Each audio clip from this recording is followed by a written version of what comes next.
All right, Tema Kwaba and for Emra Tema Newtown near a J Kraku the second sports complex. And outstanding gamer now was a Krobio Kumasi Asante Kotoko any Vision FC Bebo.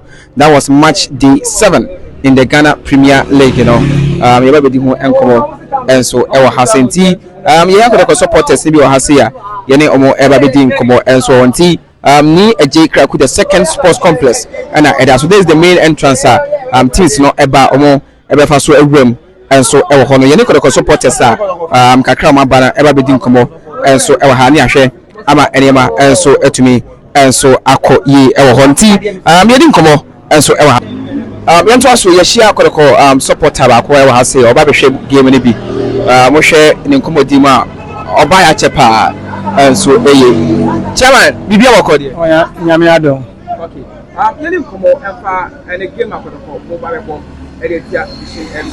Is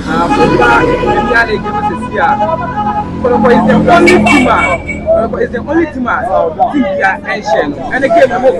oh, and the same thing, and also yes, as of you. On my other draw, this is fire the draw. On air draw.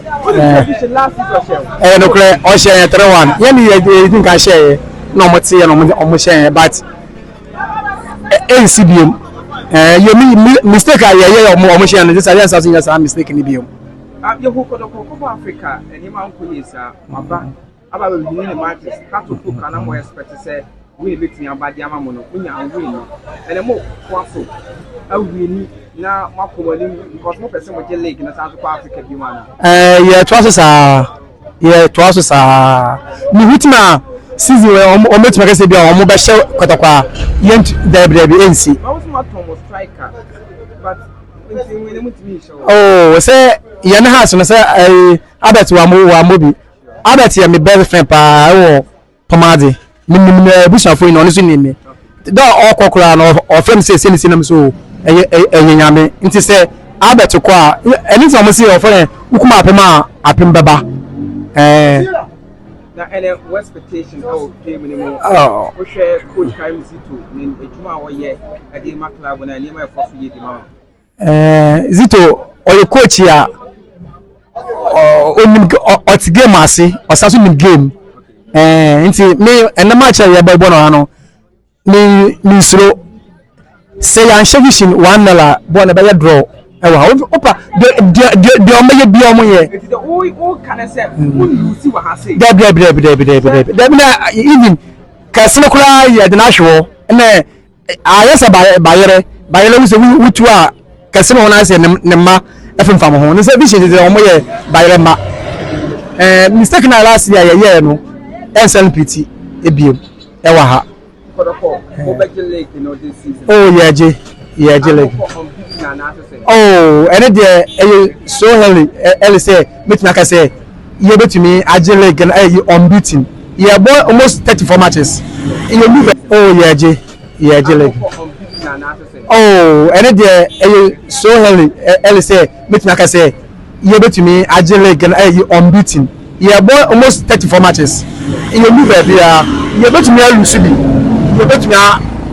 Every but say the ye yabuto kakransa ye nu bia after this match remember Guyana our the strongest side league anymore say we defeat say Vision Shamwa who is affecting that game na Adriana since our league no kuma so man ni say first even time no mutum kregina so gra na say na enne so o man see oh na say sasu na yeso nya na penkamo obroni why say broni we no oba bia timi we medium nti ye nim no ono bo na ye nim kro no oslo because and then 3 days ni tie no interview bi wo onua ya ono akra obo shake nti we dey here for match after match we dey me enne na yenko back to Kumasi yakwa yeah some mobile na Asante mbebo Guyana and we lose this game because we are strong side a bit more affected this match no so mo person mo she we no na your motivation to the mo kwa ko no na be team match ya boyance na ya bobo we no say team no na so say team way and I say Adriana has no Kotoko. The one is a biggest team in the Africa. Your league no munti. Me de me say bia vision I say like Adriana they go there for match after match. Any expectation? Oh, 1-0. 1-0. Oh, they say we shot 10. We shot 10. Na 3 points. We shot 1. 3 points. Me person you cross gabo no. Keke. One thing don't. What bought some matches for your first good your map. Who is saying? Who say mama ka some back nchiro. Ya was talk asibi wo ho omo ba Kotoko aya na omo ha ai omo ye 1 hwe Stephen Mukwara oba no hu so Invera say you say no ohun so ti we de yenya botama no be no I say me na me coach in Ghana I say language no so ya na language so ya na ha no ti say afiansa me to say omo baba ye omo baba je after say ojeli team no fa no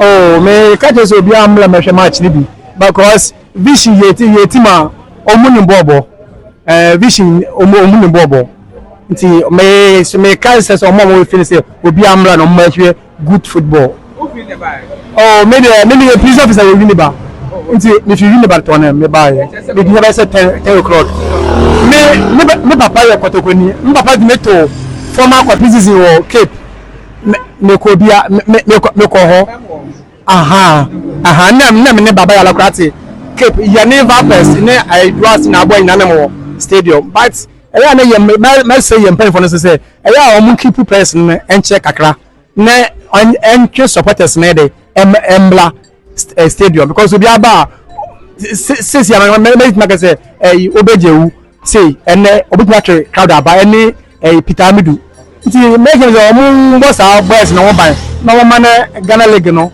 enkosoro because yes ye dia no me say me team Chelsea but say Chelsea no Kotoko bo me support Kotoko wow Chelsea no Kotoko me support Kotoko we Ghana me me best team me best team Kotoko relegation pass me ya Kotoko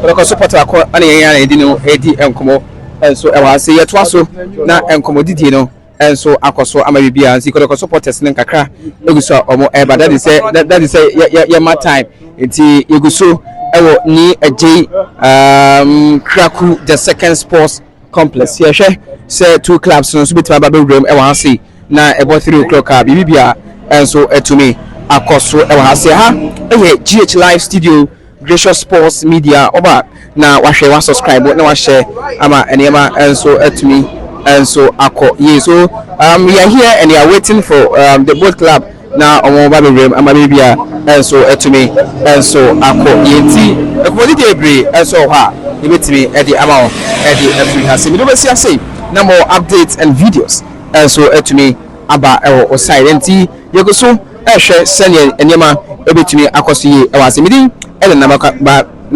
Gracious here is Gracious Sports Media GH live studio and oba make sure yourself subscribe no share na enema etumi akoso ye